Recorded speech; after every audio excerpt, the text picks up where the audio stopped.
The woman may have looked like she got stuck in the 1960s, but she had a heart as sweet as honey and ran an unlicensed cat rescue out of her 2-bedroom mobile home in Cagle Canyon.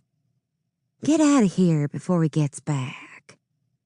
Jerry nudged her with her shoulder. "Take care of yourself. Hendrix, too." "I will." Jinx bent down to scoop up her tiny traveling companion.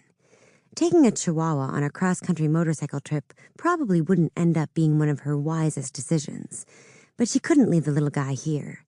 He'd been with her for 3 years now, by far the longest relationship she'd ever been able to or wanted to maintain. She slung the strap of her bag over her shoulder and pushed through the door to the gravel parking lot. The door slammed closed behind her, causing the giant Z in the beer and gears sign to come loose and swing down like a sickle, missing the top of her head by a mere few inches. The sunshine yellow paint job on her bike sparkled in the bright California sun. She wrapped Hendrix in a baby blanket and tucked him into the pricey dog carrier she'd attached to the rear of the bike. After securing the rest of her stuff in the saddlebag, she straddled the seat. Her fingers shook as she buckled the helmet under her chin and slid her shades in place. She hadn't driven the vintage motorcycle more than a couple 100 miles in the past 2 years.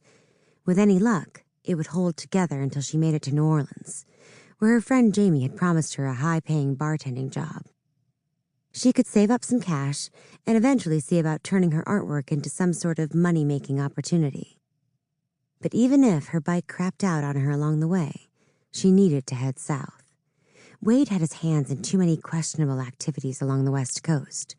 Wouldn't be safe to go home to Seattle.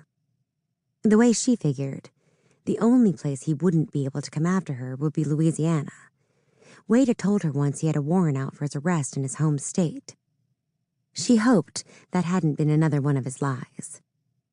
With a last look at the desperate run-down bar she'd considered a temporary home for the past several months, she revved the motor, let the tires spin on the dusty gravel, and accelerated onto the 2-lane highway. "But, Daddy, I want to be a unicorn." Cash Walker ground his molars together and took a deep breath in through his nose. "Kenzie, honey, it's getting late. We've still got a few stops to make before we head home." The 7-year-old drama queen clamped her fists to her hips and narrowed her eyes. "I don't want to be a cowgirl for Halloween again. All I do is dress up in my regular clothes." "That's not true. Nana made you that suede vest with the fringe you wanted. She spent a lot of time on that costume. You don't want to hurt her feelings, do you?"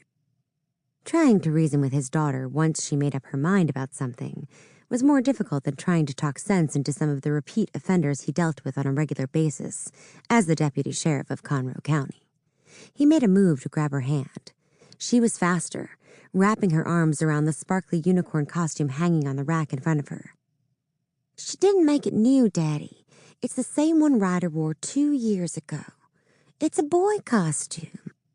I want to be a unicorn, not a cowgirl this year." Her lower lip stuck out in a pout.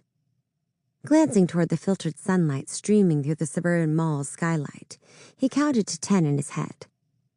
He should have known better than to bring Kenzie with him today, but when his mom found out he had to go into Austin, she'd asked him to stop by the mall and pick up a baby gift she'd put on hold for his sister's shower. "Come on, tadpole. Can't you pick something else? Aunt Darby has lots of other choices." "They're all boy costumes, Daddy. A stormtrooper, policeman, fireman. I want a girl costume this year." She stroked the unicorn's long, rainbow-colored mane. "Why can't I dress up like a mommy, like Aunt Charlie?" Over his dead body would his 7-year-old stick a pillow up her shirt and dress up like a pint-sized pregnant woman for Halloween. Kenzie's fascination with her aunt's bulging belly bordered on obsessive.